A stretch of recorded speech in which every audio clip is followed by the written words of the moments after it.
Hoy continuamos con el estudio de los antibióticos y vamos a revisar hoy específicamente otro grupo importante de antibióticos que son el grupo de los aminoglucósidos. Además, también vamos a revisar los sulfamidados.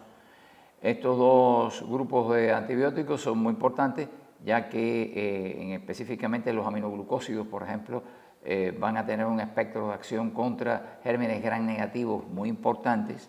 Incluidos dentro de ellos vamos a tener también algunos antibióticos que se pueden utilizar para tratar inclusive la tuberculosis. En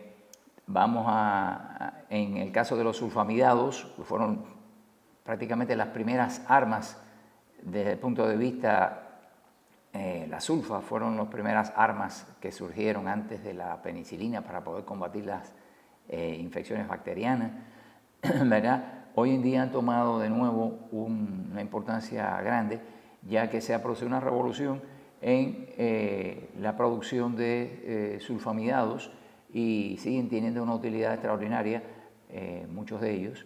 Entonces, vamos a hablar sobre estos dos grupos de sustancias antibióticas, quimioterápicas, para el tratamiento de infecciones bacterianas. Entonces, sin más, comenzamos con nuestro tema de hoy. Bien, los aminoglucósidos son una de las principales alternativas para el tratamiento de las infecciones graves causadas por bacilos aerobios gram negativos. No obstante esto, el uso de ellos está limitado, ¿verdad?, por la importante toxicidad que pueden llegar a tener, siendo sustituidos por las cefalosporinas de tercera generación. Las fluoroquinolonas y los carbapenems han desplazado un poquito a estos medicamentos. No obstante eso, siguen siendo de utilidad y se siguen utilizando, porque son muy agresivos contra gérmenes bacilos gram negativos aerobios de este tipo que mencionaba. Tienen en su estructura, vamos a ver ahí en la próxima diapositiva, 2 aminoazúcares, por lo menos, como mínimo 2 aminoazúcares unidos por un enlace glucosídico, ¿verdad?, a un núcleo de una hexosa que se llama aminociclitol. Aquí lo tienen, ¿verdad? Esos son los aminoazúcares unidos por este anillo de hexosa aminociclitol, ¿verdad? Este es el caso de la streptomicina, que es uno de esos aminoglucósidos que inclusive no solamente para gérmenes gram negativos, sino específicamente es un fármaco antituberculoso importante que ya daremos con más especificidad más adelante cuando estemos dando fármacos que tienen que ver con el tratamiento de la tuberculosis. Y la gentamicina, que es otro muy utilizado, muy bueno, la gentamicina, contra los bacilos también gram negativos, es un fármaco de bastante espectro dentro del grupo de los gram negativos también, y esta es su estructura también con el anillo, esta hexosa aminociclitol. Bueno, algunos de los aminoglucósidos más importantes, ¿verdad?, que más utilizados en la farmacoterapia de las infecciones bacterianas, pues vamos a tener aquí la gentamicina, como ya vimos, la kanamicina, la amicacina, la neomicina, la streptomicina, como ya habíamos mencionado, la tobramicina y la natilmicina, ¿verdad? Estos son un grupo importante de aminoglucósidos con acción sobre gram negativos. El mecanismo de acción. Bueno, estos fármacos, estos antibióticos, su mecanismo de acción es de forma tal de que actúan uniéndose a la fracción 30S del ribosoma bacteriano y evitando su ensamblaje con la fracción 50S. Es decir, se unen a la fracción 30S. Cuando va a empezar la síntesis de proteína, siempre se tienen que armar los ribosomas, ¿no? Los ribosomas estos que están en el citosol, pues tienen que armarse, tienen que unirse la fracción 30S con la 50S para poder dar lectura al RNA que pase por ahí. Entonces, estos fármacos se unen a la fracción 30S y al unirse a la fracción 30S evitan de que ésta se una a la fracción 50S y no se puede armar la fábrica de proteínas de la bacteria, que son los ribosomas, no se pueden formar. Por tanto, no se puede leer, no se puede efectuar la lectura correcta del código genético que viene en el RNA y por tanto la interrupción resultante de la síntesis de proteínas estas bacterianas hace que tengan un efecto bactericida, porque ahí sí es verdad que no pueden producir ni una sola proteína y ahí mismo la bacteria entra en crisis y muere. Las bacterias sensibles tienen un sistema de transporte del antibiótico también a través de la membrana bacteriana. Hay un sistema ahí de transporte que a través de la pared bacteriana pueden atravesarla, pueden atravesar muy bien a estos fármacos y pueden penetrar hasta el interior del citosol y efectuar este tipo de acción sobre los ribosomas, ¿verdad? Ese sistema de transporte que hace atravesar la membrana del antibiótico, la membrana de la bacteria para que la atraviese el antibiótico, va a depender precisamente de que haya oxígeno. Por eso esto es para gérmenes, bacilos sobre todo, gram negativos, aerobios. El espectro antibacteriano, hablando ya un poco más específicamente del espectro antibacteriano que tienen estos fármacos, pues bueno, son muy eficaces contra microorganismos gram negativos, como ya había mencionado, aerobios, sobre todo bacilos gram negativos aerobios. Suelen utilizarse también en combinación, a veces se pueden hacer, esa es una combinación válida de antibióticos, ¿verdad? Combinarse con la penicilina para el tratamiento de muchas infecciones, de manera tal de que produce una cobertura muy amplia de gérmenes gram positivos y gram negativos. Es una asociación antibiótica entre penicilina, si el paciente se la puede poner, por supuesto, y gentamicina, por ejemplo, ¿verdad? O como se ha hecho otras veces, penicilina y estreptomicina, pues se produce una cobertura importante del espectro de gram positivos y gram negativos. Bueno, en relación con la farmacocinética, no se absorben bien por vía gastroentérica, por tanto, se utilizan por vía parenteral, no existen, ampliamente utilizados por vía oral, puesto que no se absorben bien ahí. El único no utilizado por vía inyectable, por su altísima nefrotoxicidad, es la neomicina. Ese se ha dejado en comprimidos para, por ejemplo, cuando se quiere hacer alguna preparación de colon, para operar a algún paciente de algo, ¿verdad? Para esterilizar y dejar el menor número de bacterias posible y que no contaminen la operación y demás. Bueno, se le da unas dosis de neomicina previas al acto operatorio al paciente y bueno, se produce una esterilización de la flora, por supuesto, altera la flora, que después hay que reconstituirla, pero por lo menos se logra que no haya una contaminación cuando se van a manejar asas intestinales y demás, o el colon o algo, en la intervención quirúrgica, pues el uso de la neomicina previa a la intervención, pues garantiza o minimiza las posibilidades de esto, ¿no? Y también pacientes que tienen coma hepático, ¿verdad? Ya verán ustedes cuando den fisiopatología, que den la fisiopatología de la cirrosis hepática y sus complicaciones, verán ustedes que los cirróticos pues llegan a ser una complicación metabólica importante, que es el coma hepatoamoniacal, ¿verdad? O encefalopatía hepatoamoniacal, donde el amoníaco producido a nivel del tubo digestivo por las mismas bacterias de la flora intestinal, pues como el hígado, que es el principal, es la fábrica de urea, ese amoníaco que pasa a la sangre por la actividad bacteriana, cuando llega al hígado, a través de la vena porta, pues sencillamente se combina, el hepatocito tiene posibilidades de sintetizar y formar entonces urea, de manera tal de que esta urea después, como ya conocen ustedes, se elimina por el riñón, una parte de ella pasa a formar parte de los solutos osmóticos de la médula renal, etc. Bien, ok, esa urea sí no tiene problema, pero el amoníaco entonces, que se está produciendo en los cirróticos a nivel de las bacterias del tubo digestivo, pues cuando llega al hígado, sencillamente el hígado está muy afectado por el proceso que lo tiene cirrótico, que lo tiene con una tremenda disminución de hepatocitos y una desorganización extraordinaria del parénquima, y lógicamente su capacidad funcional de formar urea está muy disminuida. Por tanto, el amoníaco libre en sangre aumenta mucho, porque no se puede ir por la vía de formación de urea, en muy poca cantidad se va.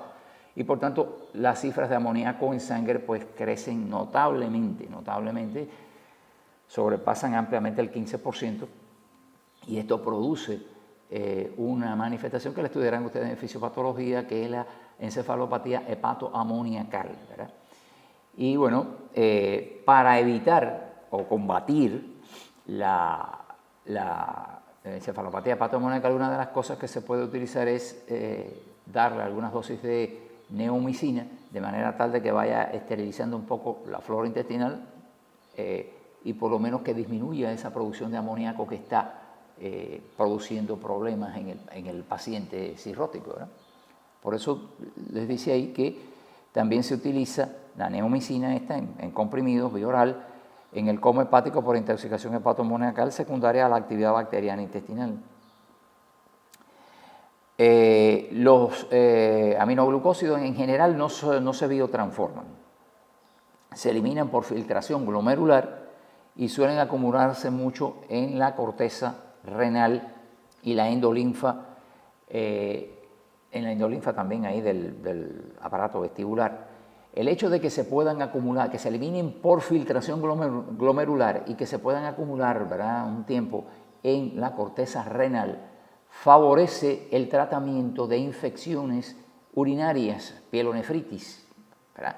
Esto hace que en las pielonefritis los gérmenes fundamentalmente son gram negativos precisamente, y bacilos estos gram negativos, pues por eso son muy buenos para tratar estas infecciones, ¿verdad? También se acumulan en la endolinfa, y eso es un problema porque muchas veces producen ototoxicidad. ¿Se acuerdan que la endolinfa es un líquido que está dentro del laberinto membranoso, ¿verdad?, y que tiene un potencial de potasio determinado y que interviene en el desencadenamiento de los potenciales de acción en las células ciliadas del órgano de Corti, y pues esto se puede perturbar y puede generar una sordera, ¿verdad?, como una secuela que puede ser permanente en esta situación.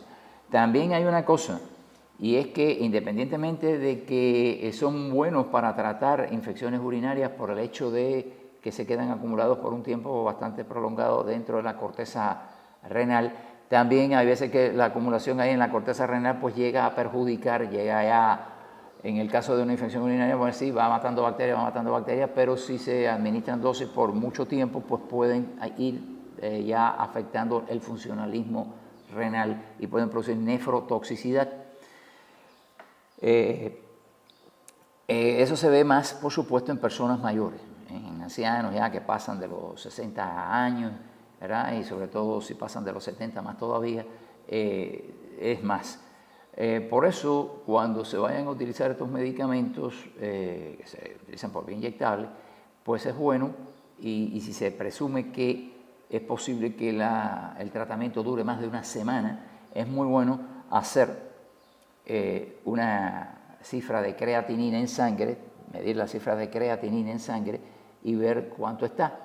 Y a medida que vayan pasando los días de tratamiento, repetirla, digamos, pasados 5 días de tratamiento o 6 días de tratamiento o a la semana, antes de concluir la primera semana, volver a repetir la cifra y ver si la cifra de creatinina ha subido demasiado, ¿verdad? Si ha subido ya más por encima del doble, pues sencillamente va a haber que parar ahí mismo ya la administración para evitar que se vaya a producir una nefrotoxicidad. Otra complicación que tienen los aminoglucósidos es que pueden producir en los pacientes miasténicos, la miastenia gravis, ya darán ustedes en fisiopatología, es una enfermedad autoinmune, aunque también en inmunología me imagino que le comentarán al respecto cuando estén hablando de enfermedades autoinmunes. La miastenia gravis es una enfermedad autoinmune donde se producen autoanticuerpos que atacan los receptores nicotínicos de la placa neuromuscular, produciendo entonces un bloqueo de la conducción con una debilidad muscular que se caracteriza porque va progresando durante el día, ¿verdad?, afectando mucho la motilidad del paciente. Entonces, se ha visto que estos aminoglucósidos también pueden entorpecer ahí la conducción neuromuscular, bloquear la placa neuromuscular, por tanto no es aconsejable utilizarlos en pacientes miasténicos que estén cursando una infección por gérmenes estos gram negativos o eso, pues no utilizar este tipo de fármacos aminoglucósidos en pacientes que sean miasténicos para evitar una acentuación del trastorno de conducción que tienen en la placa neuromuscular, que podría acentuarse con el uso de estos fármacos, ¿verdad? La acción que tiene básicamente es en el componente presináptico, en el axón de la motoneurona que hace sinapsis ahí en la placa neuromuscular con la fibra muscular. El aminoglicósido se puede fijar ahí en el componente presináptico y puede perturbar el funcionamiento del sistema de proteínas que transporta y hace que se peguen las vesículas sinápticas a la membrana del axón y liberar entonces el neurotransmisor acetilcolina cuando viene el impulso nervioso. Ese paso en la fisiología de la placa neuromuscular es el que suele ser afectado por los aminoglucósidos estos. Y entonces por eso se recomienda que en los miasténicos que ya tienen problemas con esto, pues no utilizarlos para no acentuar el problema, ¿verdad? Bueno, esto era en relación con los aminoglucósidos. Vamos a pasar ahora a ver el grupo de las sulfonamidas, ¿verdad? Aquí entre las sulfonamidas vamos a ver, vamos a tener aquí la sulfanilamida, la sulfadiazina, muy útil, el sulfametoxazol, muy útil también, el sulfisoxazol, la sulfacetamida, el talilsulfatiazol y el succinilsulfatiazol. Todas estas son sulfas muy útiles que tienen sus indicaciones muy precisas. Entonces vamos a ver ahora algo que tiene que ver directamente con el mecanismo de acción de estos sulfamidados en general, ¿verdad?, que es importante conocerlo. Un mecanismo de acción muy curioso que se maneja en cuanto a cómo actúan estos sulfamidados. Todas las células, ¿verdad?, van a requerir de ácido fólico como vitamina cofactor enzimático necesario para la síntesis de los ácidos nucleicos. Recordar que cuando se dio en fisiología la cuestión de la formación de la eritropoiesis, mientras el glóbulo rojo tenía núcleo, por tanto tenía ácidos nucleicos ahí, ¿verdad?, iba formando todo lo que iba a necesitar para poder vivir 120 días sin núcleo. Pero para eso tuvo que tener núcleo en los estadios previos a su formación. Y estoy hablando del eritrocito porque fue específicamente donde hablamos del valor que tiene el ácido fólico y la vitamina B12 en estas funciones. Pues bueno, esto es común tanto para el eritrocito como para cualquier célula animal, como para cualquier célula bacteriana igual, pues para formar sus ácidos nucleicos, ¿verdad?, va a ser necesario que las enzimas que intervienen en estas funciones van a tener muchas de ellas como cofactor al ácido fólico. Recuerden que las vitaminas son cofactores que trabajan con las enzimas, por eso son tan importantes.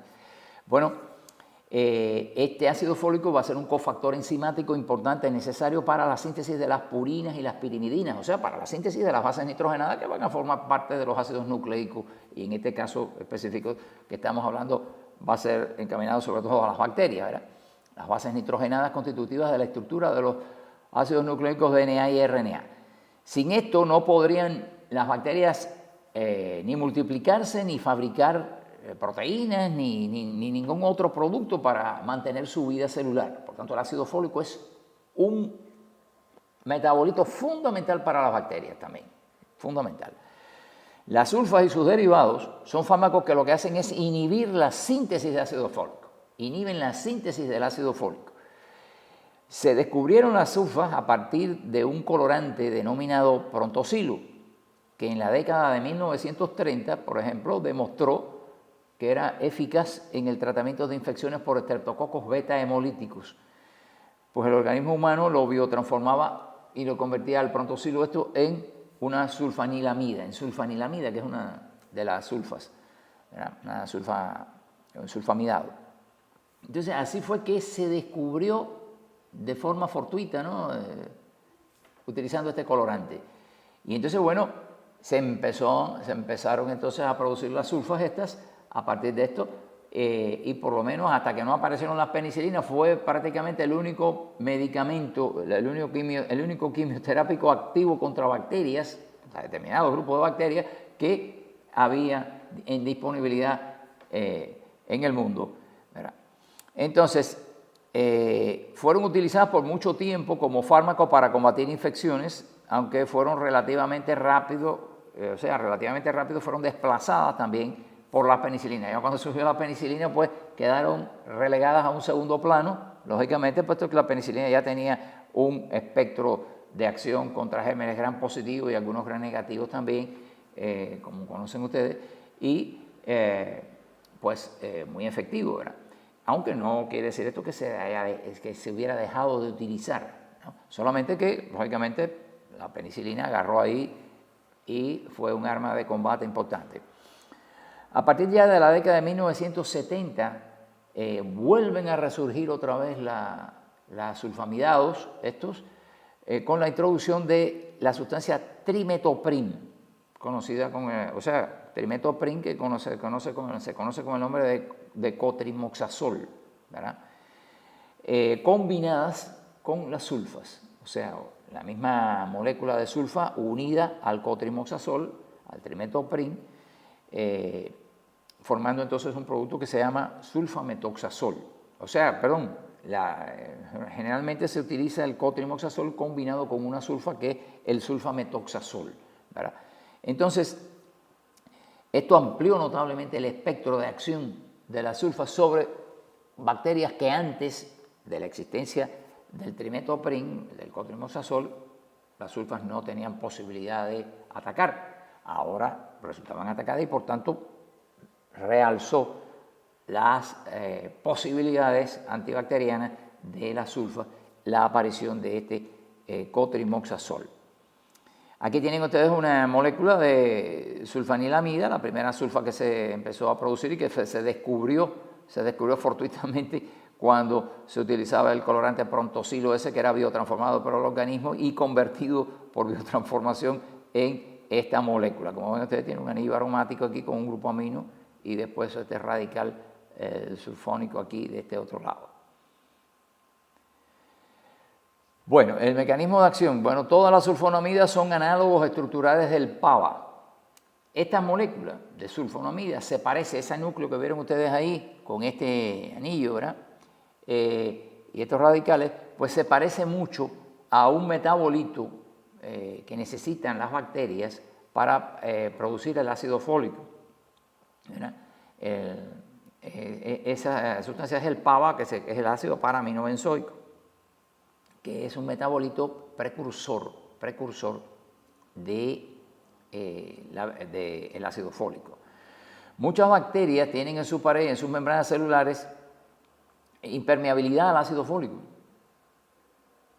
No pueden adquirir el ácido fólico del medio externo. Otras sí, pero muchas no, ¿verdad? Y dependen entonces de la capacidad que tienen ellas para fabricarlo dentro de ellas, fabricar ellas su propio ácido fólico. Y lo fabrican entonces a expensas del PABA. Aquellas que sí pueden atravesar el ácido fólico desde el líquido extracelular, pueden atravesar la pared bacteriana y llegar adentro de las bacterias, pues no hay problema, no necesitan fabricarlos ellas mismas. Pero aquellas que no tienen esa posibilidad, pues necesitan fabricarlo porque todas las bacterias necesitan de ácido fólico. Entonces, para fabricarlo necesitan utilizar el PABA, ¿verdad? Entonces, la síntesis del ácido fólico tiene necesidad de la presencia entonces del ácido para-aminobenzoico, del PABA, también de la pteridina y del glutamato. Estas tres sustancias son fundamentales para poder producir al ácido fólico dentro de la bacteria. Entonces sucede que el ácido paraminobenzoico, el PABA, la molécula del PABA, y las moléculas de sulfonamidas, pues son muy similares. Aquí se las estoy mostrando en este recuadro de aquí abajo. Vean ustedes la molécula de sulfonamida, veanla ustedes. Y vean la molécula de ácido paraminobenzoico. Fíjense cómo de aquí para allá son idénticas. La única diferencia es que en sustitución del grupo sulfónico, pues tiene aquí un grupo carboxilo. Es lo que tiene, ¿verdad? Esa es la diferencia, por eso es ácido paraminobenzoico. Entonces, bueno, esta similitud hace que haya una competencia entre la sulfonamida y el ácido paraminobenzoico, ¿verdad? Compiten por ser el sustrato de una enzima sintetasa de dihidropteroato que actúa sobre el ácido paraminobenzoico. La sulfonamida se mete ahí y le roba al ácido fólico la utilización de la enzima esa, que en vez de transformar al ácido paraminobenzoico para transformarlo en dihidropteroato, pues sencillamente lo que hace es que se transforma a la molécula de sulfa en un producto que es totalmente inoperante, que no sirve para nada y sencillamente se queda sin el ácido fólico que tenía que fabricar. Y ahí le crea una crisis a la bacteria y muere. Bueno, aquí tienen ustedes la vía de producción del ácido fólico, ¿verdad? Aquí tienen la pteridina más el PABA, mediante esta enzima dihidropteroato. Esta enzima dihidropteroato precisamente es la que acapara, la sulfonamida acapara el uso de esta enzima, compitiendo con el ácido paraminobenzoico, no dejándole al ácido paraminobenzoico, se le mete adelante ahí y agarra toda esta enzima y por tanto el ácido paraminobenzoico no le queda unidades disponibles para ser transformado. Normalmente lo que debe ocurrir es que el paraminobenzoico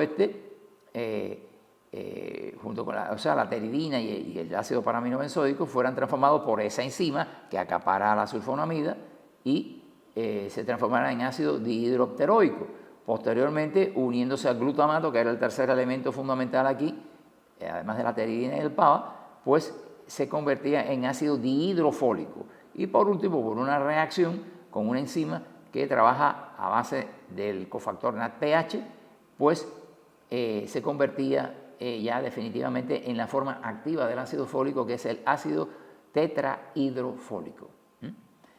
Entonces, bueno, las sulfas, todas las sulfas estas bloquean este primer paso. La pteridina y el PABA no se pueden unir. Lo que se transforma entonces aquí es la sulfonamida y no se puede producir toda esta serie de productos que terminan en la producción del ácido dihidropteroico, que es tetrahidrofólico, perdón, que es la forma activa del ácido fólico, ¿verdad? Este último paso es el que inhiben el cotrimoxazol o trimetoprim, ¿verdad? Esta nueva molécula que se ha asociado a las moléculas de sulfonamida formando el sulfametoxazol, ¿verdad? Que precisamente en ese producto actúa aquí como sulfa y con el cotrimoxazol aquí. O sea, al principio y al final de la vía metabólica, ahí sí que no hay ni el más mínimo chance, pero ni el más mínimo chance de que se pueda producir ácido fólico. Y entonces es extraordinariamente bactericida. Porque digamos que la sulfa bloquea aquí, pero algunas moléculas de pteridina y PABA pudieran utilizar algunas moléculas que quedaran disponibles, no quedarían muchas, pero bueno, que quedaran disponibles todavía de esta enzima y seguiría la formación a menor cuantía de ácido tetrahidrofólico. Pero si se utiliza también el cotrimoxazol, se bloquea este último paso y aquella enzima que no fue bloqueada, entonces que no fue afectada por la sulfonamida directamente, cuando llega a este punto se queda bloqueada por la presencia del cotrimoxazol, o sea, el trimetoprim. Y entonces esto es lo que hace que la asociación esta sulfamida, cotrimoxazol o trimetoprim, pues sea tan eficaz. El espectro antibacteriano de las sulfas. Bueno, las sulfas, incluyendo al cotrimoxazol, que se adiciona ¿cómo se llama?, a la molécula de sulfa para hacer ese efecto que vimos ahorita, son bacteriostáticas. Son activas algunas contra algunas bacterias, también contra clamidias, contra Pneumocystis carini y nocardia. Este Pneumocystis carini es muy agresivo, sobre todo en pacientes que tienen SIDA. Son muy frecuentes las infecciones por Pneumocystis carini, infecciones respiratorias sobre todo. Además, la sulfadiazina en combinación con la pirimetamina, que es un inhibidor de la reductasa del dihidrofolato, es el único quimioterápico eficaz en el tratamiento de la toxoplasmosis. O sea, también las sulfas se utilizan también en el tratamiento contra este parásito, que el Toxoplasma gondii, Toxoplasma cara, se utiliza para el tratamiento de la toxoplasmosis asociado a la pirimetamina, ¿verdad? De manera tal de que el parásito tampoco puede utilizar, este parásito también necesita producir su ácido fólico y, bueno, con el uso de la sulfadiazina y con el uso del, ¿cómo se llama?, de la pirimetamina, pues se le bloquea también esta enzima, la de hidrofolato, reductasa, y con esto pues se puede aniquilar la reproducción del toxoplasma y por tanto se hace eficaz el tratamiento con pirimetamina más sulfadiazina en el tratamiento de la toxoplasmosis. También la sulfadiazina ha sido útil en infecciones por gonococos, ¿verdad? Muchos gonococos inicialmente eran sensibles a la sulfadiazina, ¿verdad? Fueron las primeras sulfas que se utilizaron en el tratamiento de las uretritis gonocóxicas, de las gonorreas, ¿verdad? Ya posteriormente empezaron a aparecer cepas resistentes y demás, pero bueno, ha sido muy útil porque hay cepas de gonococos todavía que pueden ser sensibles, ¿verdad? Y de meningococos.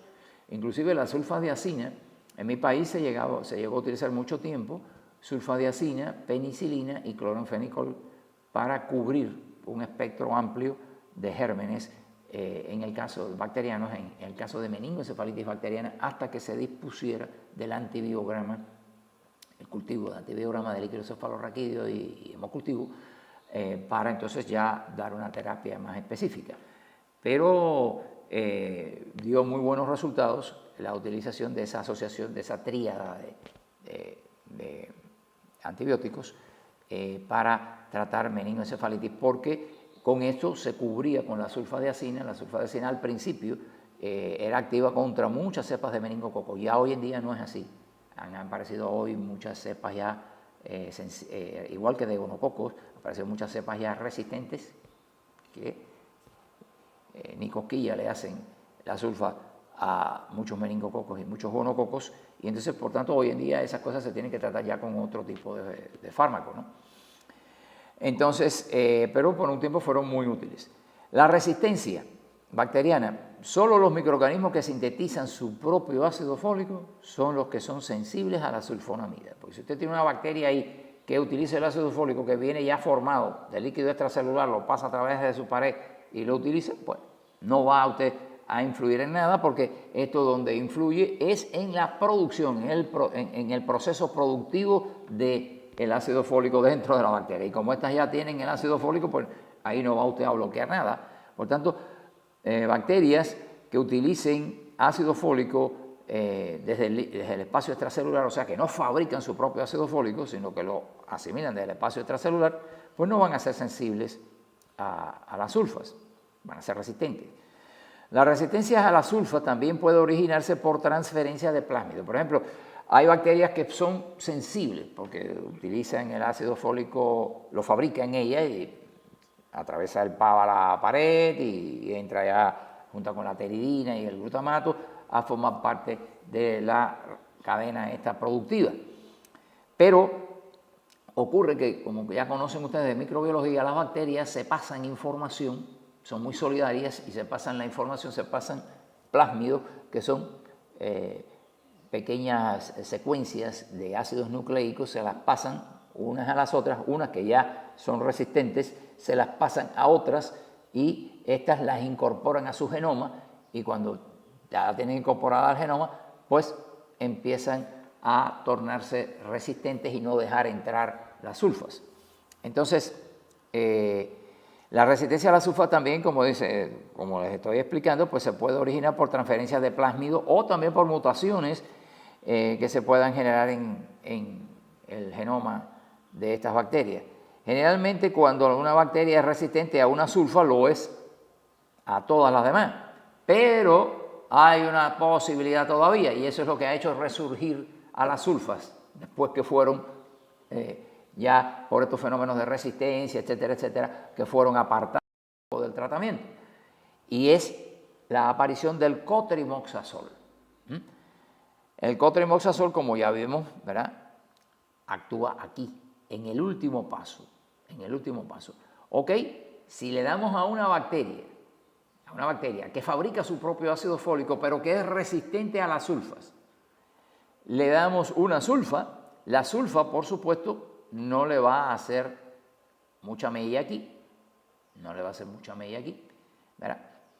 Porque, lógicamente, es resistente a la sulfa como tal, pero como esta sulfa viene acompañada del cotrimoxazol, el cotrimoxazol o trimethoprim, sí va a bloquear aquí a esta enzima que está acá, ¿verdad? Y entonces no se va a producir el último paso en la fabricación del ácido tetrahidrofólico. Y entonces se le puede atacar a esta bacteria con el uso de una combinación de sulfa con trimethoprim con cotrimoxazol. Es lo que explica esto acá. La farmacocinética, bueno, existen sulfas que son no absorbibles, es decir, se dan por vía oral y no se absorben en el tubo digestivo, actúan ahí en el tubo digestivo, como son el succinil sulfateazol, la sulfaguanidina, ¿verdad?, el talil sulfateazol, ¿verdad?, que se utilizan para infecciones bacterianas intestinales, que dan diarrea, para diarreas bacterianas, ¿verdad?, que suelen ser bastante frecuentes en el verano. La sulfadiazina de plata o sulfadiazina argéntica se utiliza para prevenir infecciones en quemaduras y tampoco es absorbible. O sea, es muy útil para combatir quemaduras, infecciones que tengan las quemaduras, la piel, pues tienden a infectarse fácilmente. Pues la aplicación de esta crema de sulfadiazina argéntica es muy eficaz, y sobre todo también en heridas que tienen que cerrar por segunda intención, ¿verdad?, con tejido de granulación y que se infectan y que hay esfacelos ahí que hay que limpiar y quitar y demás.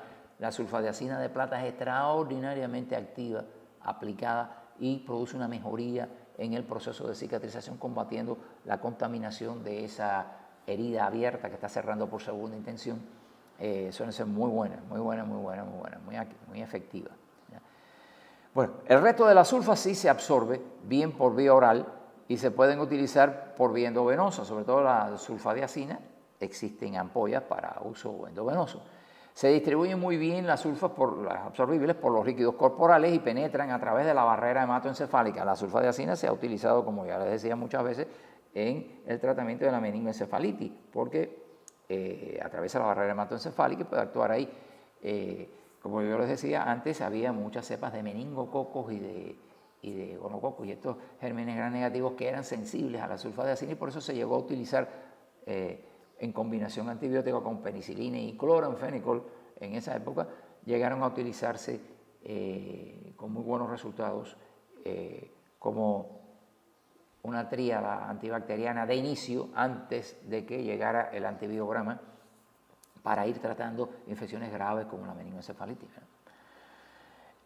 Se unen muy bien las sulfas a las albúminas del plasma. Tienen un porcentaje de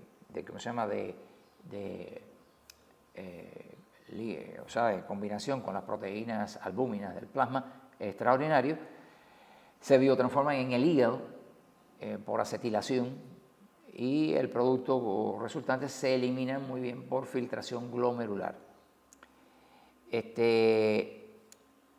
Los efectos adversos, bueno, se puede producir cristaluria a veces, ¿verdad?, se puede producir, o sea, formación de cristales en los túbulos renales, y esto puede dañar ahí los túbulos renales, sobre todo cuando se producen cambios importantes en el pH de la orina. Pueden reacciones de alergia e hipersensibilidad tipo 1 pueden producirse por las sulfas. Anemia hemolítica, se ha visto casos de anemia hemolítica, sobre todo en personas que tienen déficit de glucosa 6-fosfato deshidrogenasa, que es una enzima que tiene el eritrocito para convertir parte de la glucosa 6-fosfato, convertirla en gluconato, ¿verdad? Y entonces en este proceso la enzima esta requiere de la presencia de este producto glutatión, que es un producto antioxidante, para ir restituyendo precisamente los cofactores NADPH que se van gastando en estas reacciones. Y entonces, claro, que es una enzima que trabaja, una coenzima que trabaja con esta enzima. Al haber déficit de glucosa 6-fosfato deshidrogenasa en el eritrocito, pues sencillamente esta importante vía energética, esto es una vía energética importante para el eritrocito, no se produce y hace con que el eritrocito pues se destruya antes de tiempo, él mismo se lisa, se rompe su membrana y se produce una anemia hemolítica, ¿verdad? Que eleva por supuesto la bilirrubina, produce hemoglobinuria, ¿verdad? Y todo esto puede traer problemas renales también, etcétera. Se ha visto que también se puede producir la granulocitosis. La sulfa puede, en algunos casos, se ha visto que afecta también a las células de la médula ósea, afectando la producción de granulocitos y también de plaquetas de trombo, produciendo trombocitopenia, disminución de las plaquetas. El kerníctero en recién nacidos, cuando se utilizaban las sulfas en recién nacidos para combatir infecciones neonatales, pues ocurría que como la sulfa tiene una avidez extraordinaria por las albúminas, como decíamos ahí al principio, pues, ¿qué pasa? Ustedes saben bien que la bilirrubina indirecta, producto de la destrucción de los eritrocitos viejos, ¿verdad? Esta bilirrubina indirecta, que es un pigmento de color amarillo, sale de adentro del macrófago del vaso, sale al capilar sanguíneo y dentro de la sangre se combina entonces con la albúmina, que es la que le transporta, ¿cierto? Entonces, sucede que cuando en un recién nacido se estaban dando sulfas para combatir una infección, ¿verdad? Pues por gémenes gram negativos, que son muy comunes, las infecciones por gémenes gram negativos son mucho más frecuentes en niños recién nacidos y lactantes pequeños, pues sucedía que se desplazaba, la sulfa desplazaba a la bilirrubina indirecta de la molécula de competía con ella y desplazaba a la bilirrubina indirecta de la albúmina, de manera tal de que acaparaba esta ligazón, esta unión con la albúmina, la acaparaba la sulfa y dejaba fuera a la bilirrubina indirecta. La bilirrubina indirecta es liposoluble, no se disuelve bien en el agua del plasma, y cuando esta fracción así mal disuelta en el agua del plasma, porque no podía unirse entonces a la albúmina porque estaba la sulfa ocupando a la albúmina, que era su transportador, cuando esto pasaba por el sistema nervioso,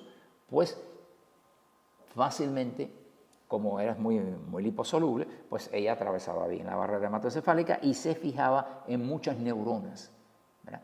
Produciendo mal funcionamiento de distintos circuitos neuronales.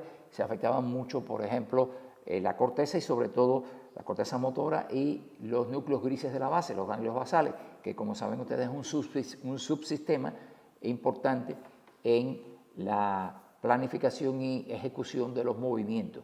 Y se producía entonces una encefalopatía que se llama kerníctero, donde era desplazada toda la bilirrubina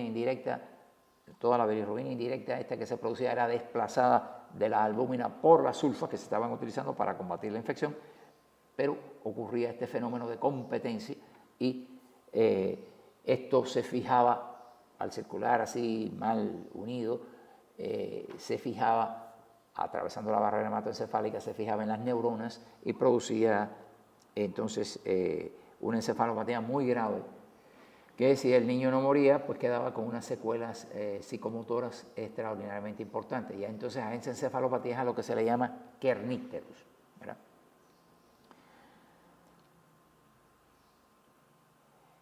Entonces, unas palabras en relación con el trimetoprim sulfametoxazol, que es la combinación de esta sulfa con el cotrimoxazol o trimetoprim. Este fármaco, la combinación trimetoprim sulfametoxazol, es un potente inhibidor de la enzima dihidrofolato reductasa, que es la última, que vieron ustedes en el esquemita aquel, la que actúa en el último paso para convertir ya definitivamente a ácido tetrahidrofólico, ¿verdad? De ácido dihidrofólico a tetrahidrofólico, ¿verdad? Y ahí es donde actúa. Entonces, inhibiendo a esa enzima que es la dihidrofolato reductasa. Entonces, bueno, la forma de ácido, esa es la forma, el tetrahidrofolato es la forma activa del ácido fólico que utiliza la bacteria para producir sus bases nitrogenadas.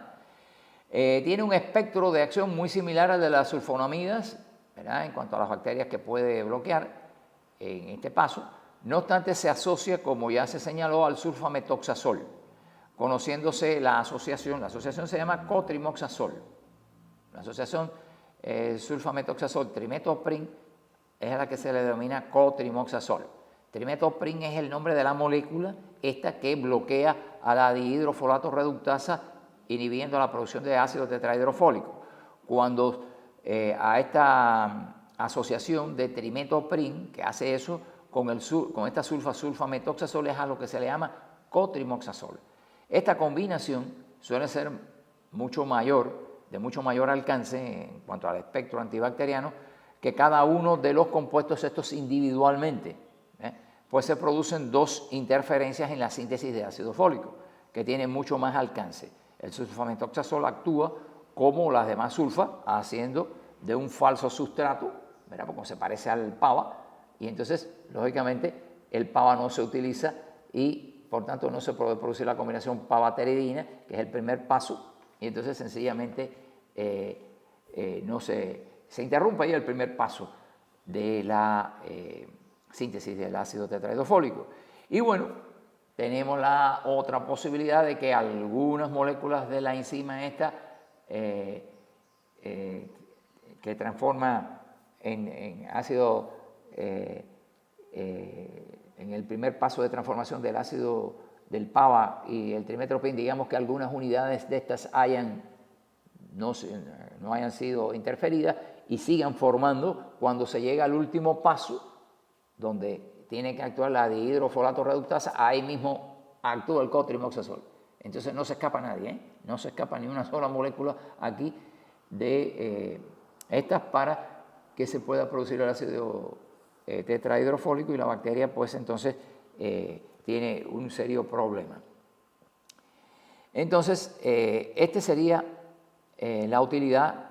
Esto es lo que ha hecho resurgir a las sulfas hoy en día, que se utilizan inclusive para tratar hasta infecciones bacterianas en muchos niños y adultos, respiratorias, infecciones bacterianas no solamente urinarias, sino respiratorias también, muchos gérmenes, pues son sensibles a esta combinación.